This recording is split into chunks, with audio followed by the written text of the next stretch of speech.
जोहार, नमस्कार। आप सभी झारखंड न्यूज़ 9 के सभी दर्शकों का हम बहुत बहुत स्वागत करते हैं। आज के हमारे विशेष कार्यक्रम में एक ऐसे शख्सियत को हमने अपने कार्यक्रम में बुलाया है जो आप उन्हें अक्सर क्षेत्रीय सिनेमा इंडस्ट्री में देखे होंगे। उनके बहुत सारे गाने हिट भी हुए हैं। जो शख्सियत हैं काफ़ी अपने क्षेत्रीय सिनेमा इंडस्ट्री में उन्हें चॉकलेटी बॉय के रूप में जाना जाता है। हम सभी के बीच उपस्थित हैं आपके चहेते कलाकार, सिने स्टार।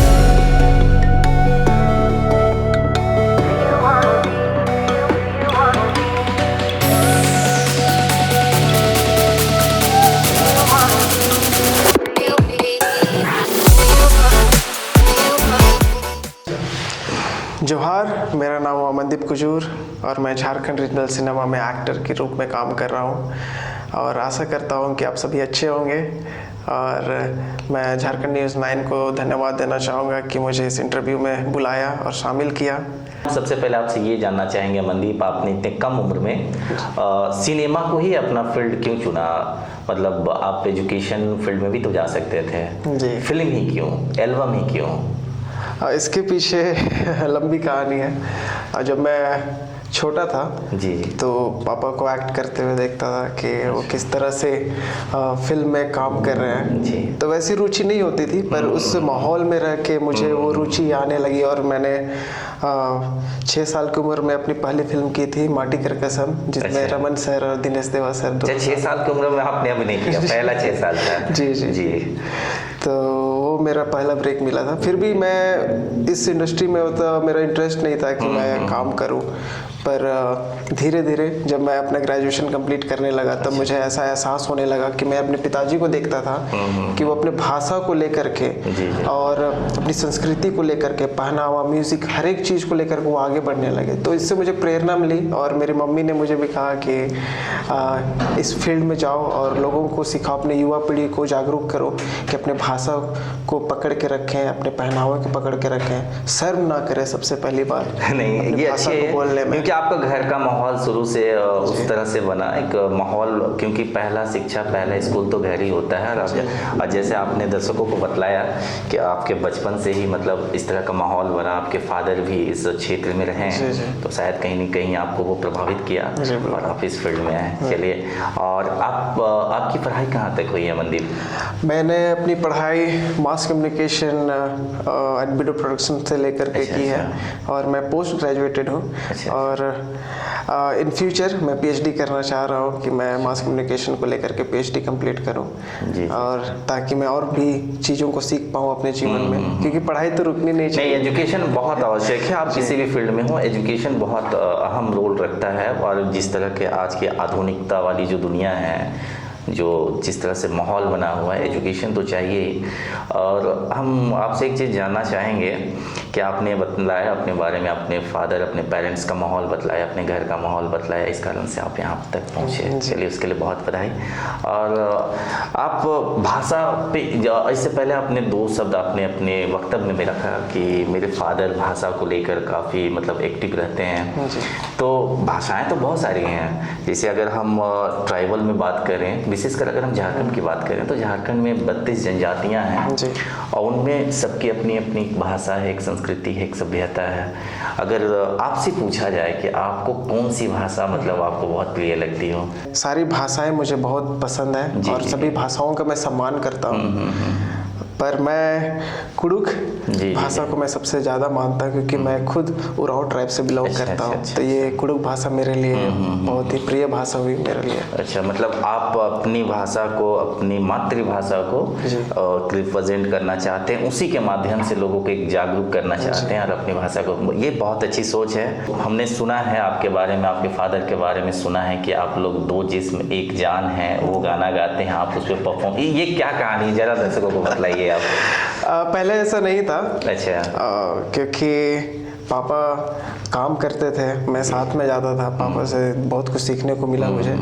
फिर अचानक ऐसा हुआ कि पापा ने बोला कि मैं एक बार गाना गा के ट्राई करता हूँ, क्योंकि पापा शुरू से ही गाते थे, मैं बचपन से सुनता था, लेकिन ट्राई करना चाहिए पापा को। तो पापा म्यूज़िक बनाए, म्यूज़िक दिए अमित करमाली अंकल। अच्छा। तो जब म्यूजिक सॉन्ग बन के आया, जब सारा चीज़ कंपोज हो गया, देन पापा आया बोले कि देखो देखो एक कुड़ुक सॉन्ग बना, बहुत ही प्यारा सॉन्ग है करके, आओ सब लोग सुनो। तो मैं गया नहीं। अच्छा। अब मैंने सोचा कि चलो ठीक है सुन लेते हैं, और क्या ही सब ऐसा नॉर्मली सॉन्ग होगा।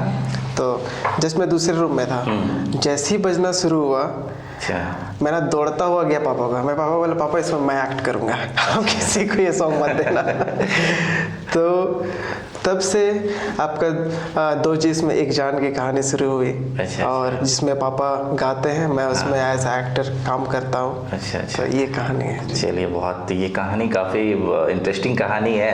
और इस सॉन्ग, जिस सॉन्ग में आप लोगों ने परफॉर्मेंस किया है, अभी तक का जो काफ़ी हिट सॉन्ग रहा है, उस सॉन्ग में आएंगे। लेकिन उससे पहले ऐसे हमने सुना है, मतलब इंडस्ट्री में बहुत लोगों के साथ उठते बैठते हैं तो सुनते हैं कि जैसे आपका जो गाना आने वाला रहता है उससे पहले ट्रेंडिंग में चलता है, मिलियंस व्यू आने लगते हैं। इसकी क्या कहानी है? मतलब क्या वजह है कि आज लोग अमनदीप के लोग गाना सुनने के साथ साथ एक्टर को भी काफ़ी लोग पसंद कर रहे हैं? ये अच्छी है। तो इसके पीछे की क्या कहानी? कि अमनदीप का गाना आ जाए तो भाई मिलियन के व्यूज चली जाए?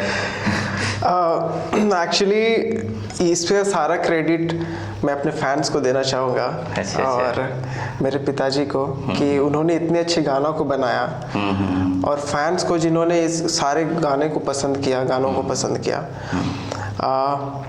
लोग मिलियंस में क्यों जाते हैं वो तो मुझे नहीं पता, बस इतना मैं जानता हूँ कि लोगों का बहुत बड़ा प्यार है हमारे भाषा, कुड़ुक भाषा को लेकर के।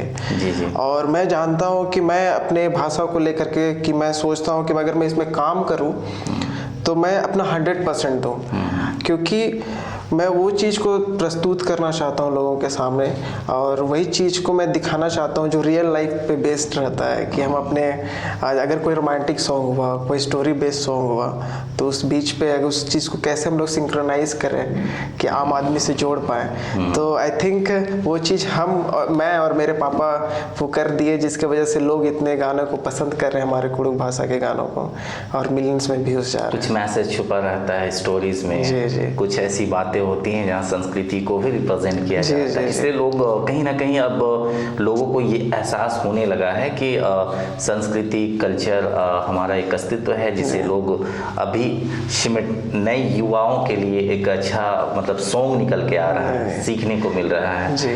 हाँ, बात कर रहे थे आपके फादर के बारे में। ओके। अच्छा, आप दर्शकों को बतलाना चाहेंगे अपने फादर के क्योंकि वो भी जानना चाहेंगे आपको, अगर देख रहे होंगे अभी हम सभी को, तो वो जानने के लिए उत्सुक तो होंगे कि आपके फादर के बारे में ज़रा हमें बतलाइए कि आपके फादर बहुत से, जैसे कि मैंने पहले बोला कि मेरे पिताजी को लेकर के बहुत से लोगों के मन में कन्फ्यूज़न रहता है कि कौन है आपके पिताजी। तो आज मैं बताना चाहूँगा कि मेरे पिताजी का नाम हुआ सुरेंद्र कुजूर, जिन्हें आप एसके ब्रदर के नाम से जानते हैं, जिन्होंने सारे हिट कुड़ुक सॉन्ग दिए हैं, और इस इंडस्ट्री में उनका आगे बढ़ाने में बहुत बड़ा योगदान रहा है। और हमारी जोड़ी ऐसी है कि कोई हमें बाप बेटे की तरह नहीं दिखता है, हम लोग भाई जैसा दिखते हैं। तो बहुत लोग कंफ्यूज होते हैं कि सच में इनके बेटे हैं या नहीं है। हमेशा हम कभी जाएंगे पापा के साथ तो वो लोग बोलेंगे कि अच्छा आपके भाई भी आए हैं साथ में, छोटे भाई। अक्सर मतलब ऐसा कभी कभी घटनाएं होती रहती है। जी। और अभी तक हम जो सॉन्ग की बात कर रहे थे, सबसे सुपर डुपर हिट आपका कौन सा सॉन्ग है? मेरा सबसे सुपर डुपर हिट सॉन्ग रहा है जिया नींद। हाँ, ये सॉन्ग मुझे भी बेसिकली बताओ दिल से बहुत पसंद है। Thank you so much. आपको जो मैंने वो कहानी बताया कि जो पहला गाना जो बन के आया ऐसा, तो वो जिया नींद ही सॉन्ग था, जिसे मैं दूसरे रूम में था, सुन के जैसे सुना मैं सॉन्ग दौड़ते चला गया। हमने पापा ये सॉन्ग मैं करूँगा करके। अच्छा, इस सॉन्ग के पीछे की कहानी क्या है? मतलब आपके फादर ने इस पूरे सॉन्ग को लिखा है, कंपोज किया है, सब कुछ? जी। मुझे बताइए दर्शकों कि ये बहुत ही अच्छा सॉन्ग रहा है, इसके बारे में थोड़ा कुछ चीज़ें, हम तो गाना सुनते हैं लेकिन इसके पीछे की कहानियाँ थोड़ा सा जानना चाहेंगे।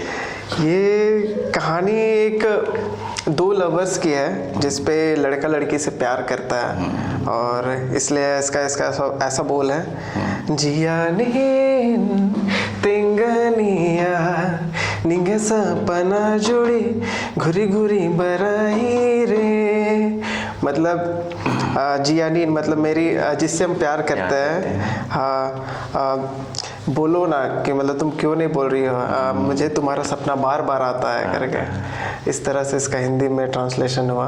क्या आपके फादर ने कभी बतलाया कि सॉन्ग को लिखने का ख्याल उनको कैसे आया? कुछ इसके पीछे भी कुछ कहानियां हैं कि बस?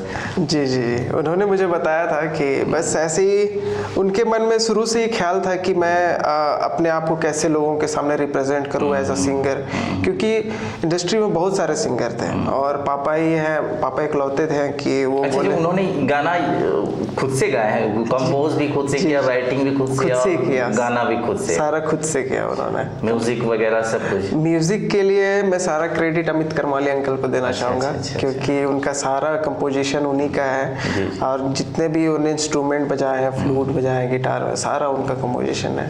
पापा ने इस गाने को लिखा है और बहुत ही बेहतरीन तरीके से गाया, जिसे बिलियंस ऑफ लोगों ने सराहाया है। इस गाने की खूबसूरती ये है कि मैं आपको बताऊं मनदीप, इस गाने में खूबसूरती ये कि इसमें आप कहीं भी नहीं बोल सकते एरर है, चाहे उस गाने की लिरिक्स की बात हो या आपने परफॉर्मेंस किया उसकी बात हो या सिंगिंग की बात हो, चाहे जितने भी तरह का था उस गाना पूरी मटेरियल, मतलब पूरा एकदम रोमांचित, मतलब आदमी को दिल को छू ले वो गाना। सच में उस गाना आज भी कोई सुने, भले किसी को समझ में, मुझे उतनी आती नहीं है इसको समझ में, लेकिन उस गाना को फील कर सकता हूँ कि उस गाने में कितनी मिठास है। बहुत अच्छा वो गाना है। चलिए आगे चलते हैं। अब तो आपने सब कुछ बता ही दिया हमें, लेकिन अब एक बेसिक चीज़ जो बहुत आवश्यक चीज़ है, आगे की मतलब फ्यूचर की, भविष्य में आपकी क्या योजनाएं हैं? ये बहुत ही अच्छा प्रश्न रहा आपका। और भविष्य की मेरी बहुत बड़ी योजनाएं हैं, मुझे पता नहीं कि वो पूरी हो पाएगी नहीं हो पाएगी, पर मैं प्रयास करूंगा जी, अपने लोगों के साथ, अपने पिताजी के साथ और जितने भी सपोर्टर्स हैं उनके साथ, क्योंकि मैं अपने रीजनल सिनेमा को, अपने कुडुख भाषा को इन सिनेमा के तहत लेके मैं इंटरनेशनल, नेशनल में लेना चाहता हूँ, ताकि लोग जान पाएँ, स्पेशली हमारी युवा पीढ़ी जान पाए कि हमारी भाषा के प्रति हमारा प्रेम कितना महत्वपूर्ण, हमारे संस्कृति के प्रति, हमारा कल्चर के प्रति कितना हमारा उसका भाषा का योगदान है हम लोग के लिए। अगर हम उससे बोलने में शर्म करें, जैसे अगर इंग्लिश बोलना हो तो तुरंत आदमी लोग बोल देते हैं कि आप इंग्लिश हम बोल रहे हैं, लेकिन अपने भाषा को बोलना तो वहीं पे शर्म करते हैं। अच्छा। तो बस मैं अपने भाषा को सिनेमा के जरिए मैं विश्व तक पहुँचाना चाहता हूँ, ताकि लोग जान पाए कि हमारी भाषा की खूबसूरती क्या है। चलिए, आपकी योजनाओं के लिए हमारी तरफ से, हमारी की टीम की तरफ से आपको बहुत बहुत शुभकामनाएं। और चलते चलते एक और प्रश्न आपसे पूछ लेते हैं कि अब जो युवा पीढ़ी आज की दौर की है, जो हर चीज़ सोशल मीडिया पे डालती है, पोस्ट करती है, चाहे कुछ भी करे, घूमने भी जा रहे हैं तो सोशल मीडिया में डाल रहे हैं, सब कुछ डाल रहे हैं, तो आज के डेट में आने वाली पीढ़ी को आप अपना क्या संदेश देना चाहते हैं? मैं अपने आने वाली पीढ़ी को यह संदेश देना चाहूँगा कि आप अपने भाषा को बोलने से शर्म ना करें, क्योंकि अगर आप अपने ब्लॉग्स में, रील्स में अपने भाषा को बोलेंगे, अगर आप सादरी बोलते हैं तो सादरी बोलिए, कुडुख बोलते हैं तो कुडुख बोलिए, संथाली बोलते हैं संथाली बोलिए, मुंडा बोलते हैं मुंडाली बोलिए। क्योंकि अगर आप नहीं जानते हैं तो भी, अगर एक दिन में अगर आप एक सेंटेंस सीखते हैं तो आप 365 दिन में 365 सेंटेंस आप सीख सकते हैं। तो आप हार ना माने, शर्म ना करें, सबसे पहले शर्म छोड़ें और अपने भाषा के प्रति प्रेम दिखाएं, ताकि अपने हर रील्स में अगर आप कुडुख भाषी है तो कुडुख लैंग्वेज में कुछ बोलें, अगर आप मुंडारी हैं तो मुंडा लैंग्वेज में कुछ बोलें, संथाली है तो संथाली लैंग्वेज में कुछ बोलें। इससे अदर कंट्री के लोग जानने पाएंगे कि हम लोग भी, हमारे भाषा के प्रति हमारा कितना प्रेम है। नहीं, इससे क्या होता है ना मनदीप कि इस तरह की जो आपने बोले आने वाली पीढ़ी के लिए, इससे क्या एक सबसे पॉजिटिव मैसेज किया जाता है पता है, उसमें लोगों की अपनी संस्कृति और सभ्यता के प्रति आकर्षण होना, जो चीज़ लोग भूल रहे हैं, आधुनिकता में ज़्यादा जा रहे हैं, जी। अपनी जो बेसिक जो चीज़ें हैं, जो जड़ है, उसे लोग भूलते जा रहे हैं। तो देखिए, कला संस्कृति जो एक प्लेटफॉर्म है, जहाँ जिस फील्ड में आप काम कर रहे हैं उस फील्ड में एक समाज का इनाम होता है, वो दिखलाता है, तो वो काफ़ी प्रभावित करता है लोगों को। और आपकी जो सोच रही है, मुझे लगता है कि हम चाहेंगे कि आप अपने फील्ड में एकदम आपका उज्जवल भविष्य हो। और एक मैं पर्सनल एक क्वेश्चन आपसे पूछना चाहूँगा, अगला एल्बम आपका कब आ रहा है? अभी वैलेंटाइन वीक शुरू होने वाली है। अच्छा। इस होप करते हैं कि वैलेंटाइन वीक में आ जाए मेरी एक एल्बम, जो बहुत ही जल्दी रिलीज होगी। चलिए। और आशा करते हैं कि आप सब उसे बहुत ही पसंद करेंगे। चलिए, हमारे साथ हमारे दर्शक भी आपके नई एल्बम जो आने वाली है उनका हमें बेसब्री से इंतजार है। आपने अपना वक्त दिया उसके लिए हम बहुत बहुत शुक्रिया, आपका धन्यवाद। बहुत बहुत जोहार। Thank you so much. जोहार।